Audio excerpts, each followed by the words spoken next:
monstru pastaigu vingrinājums. Vajadzēs izmantot atkal resistant bandu vai gumiju.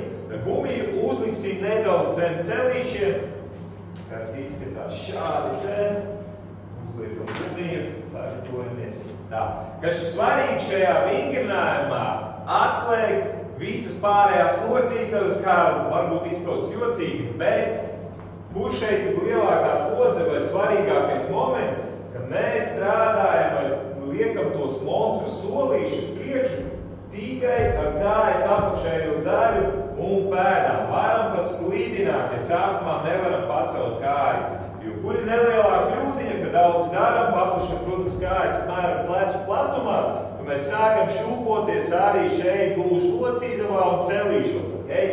Svarīgākais ir stumt pēdas uz priekšu, viss pārējais ir nofiksēts.